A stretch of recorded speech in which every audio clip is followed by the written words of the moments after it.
The Western Hognose is a unique and awesome looking snake filled with personality and spunk. With their shovel noses and often sassy attitudes, it's no wonder they're an incredibly popular animal that's really on the rise. There's a lot of cool morphs both in pattern and in color. So let's go over what Hognoses we have here now. Let's get started with our newest addition. This girl here is an Arctic 66% het Toffeebelly. She's also fairly well started. She's a little over 70 grams. So I'm hoping that I can have her ready by next year. Obviously I got her because I wanted to get ahead of the game a little bit and have some clutches before the rest of these became ready. That said, I wasn't really wanting to buy a proven breeder at the costs that they were. I don't mind growing these out. They're really cool. I want to get to know and explore them a little bit, and I have had one for a while, but it's definitely a more accelerated rate than what I did with ball python. But let's talk about her genetics. Arctic is a sort of lightning gene. It frosts them up a bit. So a lot of people say that it will affect the head stamp and that you'll have some white lines around there, and you can kind of see that here as well. But there can be different examples of Arctic, and sometimes it can be quite hard to tell the difference between an Arctic and a normal type. I feel like this one you can tell though for sure. I like to compare it to fire in ball pythons. It's a lightning gene, kind of an enhancing gene really. When you get super Arctics, you can definitely start to tell though. They definitely stand out and they have a lot more lightened frosted colors to them, and they do very well in combos too. Now she is also 66% het Toffeebelly, as I said. Toffeebelly is often just shortened to Toffee, but is a form of T+ albinism. I apparently love my T+ albinisms with Monarch and ball pythons and such. It gives a very caramely type color to it, and I think it really suits well with Arctic, but she really just represents the beginning of breeding Hognoses for me. She's obviously not to size, as I said, but I'm hoping she will be in about a year, maybe a little more, but I'm very, very excited to have her on board. She has a very nice disposition to her as well. One thing I really love about Hognoses, because keep in mind this is an Arctic, the pattern is the same as a normal, obviously just a little more frosted. I think that it's really cool that this snake is basically a double mimic. Its pattern is very similar to that of a rattlesnake. These are from North America, so they are around rattlesnakes. So I think it's crazy how they evolved to have this pattern to basically trick predators that would otherwise maybe want to eat them into thinking, I'm not messing with this. This could end my life. They also flatten their heads similar to a cobra, which is also a defensive display that they use often to ward off predators or would-be adjutants of sort. While I love things like rattlesnakes, I will never own one because I just don't want to mess with the type of venom that could kill me. That said, this is technically a venomous snake. Am I worried about it biting me? Not really, because the venom of a hognose is delivered via a rear fang. That means that they would have to chew on you a bit to be able to give that to you, and two, the venom itself is equivalent to that of roughly a bee sting, meaning that it's going to cause some swelling. It might be a tad bit painful, but it's not any bit threatening to you. So nothing to really worry about. They're also very, very inclined to bite. They're very inclined to do bluff strikes though, and make a lot of noise and hood up, but they're not very inclined to bite at all. Next up would be this proven breeder boy that we picked up here. He is an Arctic Conda 50% het Toffeebelly. Obviously you can see where I'm going with this. I am having to work het to het. It's just kind of something I did when I wanted to get into the proven breeders. Now I have not put our girl away yet, because before I get into him, I wanted to show you the difference between a male and a female and how it's a lot easier to tell with Hognoses than it is with ball pythons. And it's all about their tail length. Males have a longer tail. Now you might look at a snake and be like, where's the tail begin? Well, the tail begins where the vent does. Here's the vent. This is where the snake will do all of its dirty business. Now this girl, who's a tad bit smaller than him, you can see the difference of where her tail begins and where his tail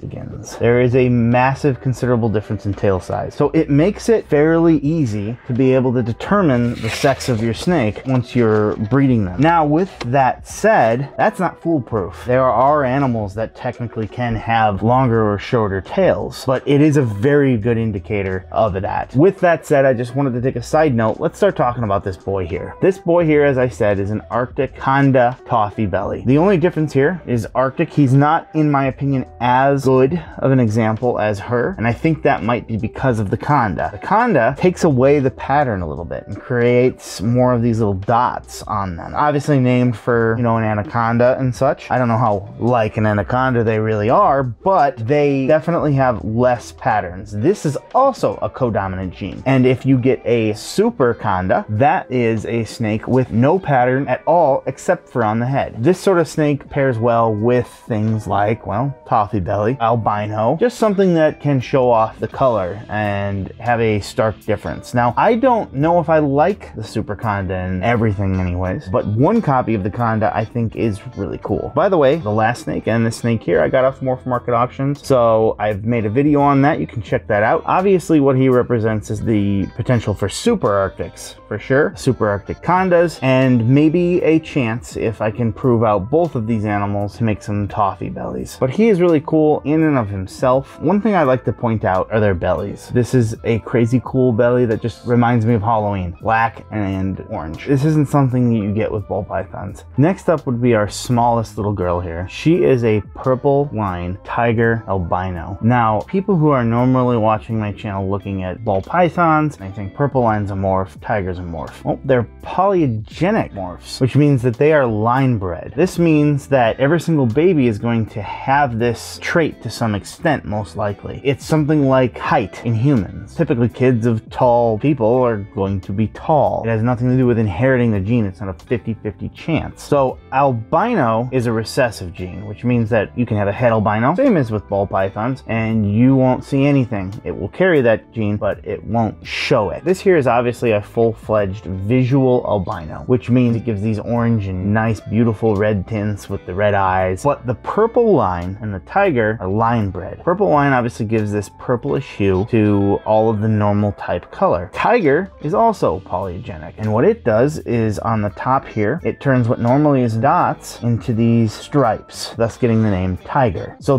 those two are polygenic traits. If she were to breed with a normal, she would pass some influence of both purple line and tiger to the babies every time. She would pass one copy of her recessive albino as well, and the only way she would be able to reproduce that is if it was a het albino or a visual albino that she was breeding to. This is where I appreciate hognoses. Line breeding in hognoses is something that has been done very well. Not that it hasn't with ball pythons, it has, but with hognoses, it seems to be more prevalent. I love the albino genes. They're very vibrant, and in fact, I'd say I love the albino gene in hognoses more than I do in ball pythons. I'm talking about the base albino here, not the T+ albinisms like Monarch, which I absolutely love. But you can see a very vibrant blood orange look to her, in between some nice beautiful oranges, some tints of yellow and such like that. Next up would be this albino Conda, 66% het Sable and het Axanthic. I got her at one of the Tinley shows. She is easily the most fun one to hold, as well as the older female we showed, in terms of just her attitude. She just is very curious and explorative. She very rarely gives me that famous attitude, actually, but she is very calm. She's very relaxed. What I really like about her is the reduced pattern here. These tiger stripe looks, I was not told that she is that tiger gene. I believe that this is just the Conda, but you never know, I guess. This definitely looks like a bunch of tiger stripes, and in fact, that's what made me gravitate towards her. I actually wanted one without Conda, and when I saw this, I couldn't pass it because a lot of the other ones still had the little dots and stuff like that. I see very few dots and a lot of stripes, so she could very well be that tiger as well. I'm very much hoping, obviously, that she proves out as het Sable and then also as het Axanthic, mostly as het Sable because I want to go for sunbursts, and that is my overall arcing project that I am starting. It's just kind of getting my toes wet in this and go with these types of snakes, and I really gravitated towards the albinos because I think that they're insanely gorgeous, and there's some variety even in the albinos, even in the same gene, because of polygenic traits. I like how washed out she is in between the vibrant oranges. It's not quite a white, obviously, and you can even see underneath the scales some hints of orange coming through, but it is definitely a lighter color, so it gives a lot of cool contrast to what she is showing off. But if you've ever seen the sunburst or any of the stuff with the Axanthic that you can do with these, you see why I'd like to go with that. It's very intense, very awesome, very vibrant and in your face. There's no denying what they are, just like there'd be no denying the sun in the sky. They're appropriately named, and they are very, very cool. It's something that I wanted to get into for a while now. I'm pretty excited to go that route, but let's go ahead and show you our last animal, which probably has the most potential when he grows up as a breeder.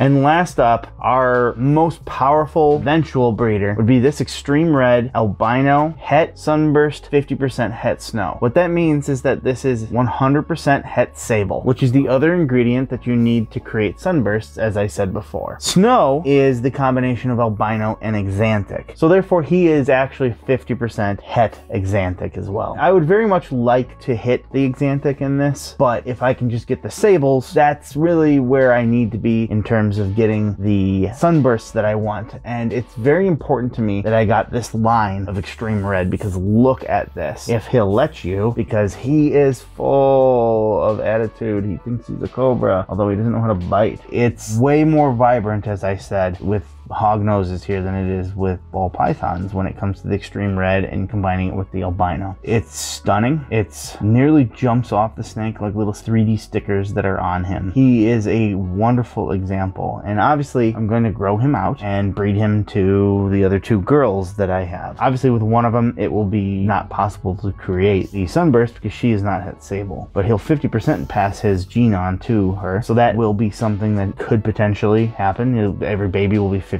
het sable, and they will all 100% be visual albinos. Plus she is purple line and tiger, so I'm hoping to get that in there with extreme red, purple line, tiger, albinos. He is just absolutely beautiful, absolutely stunning, and absolutely angry.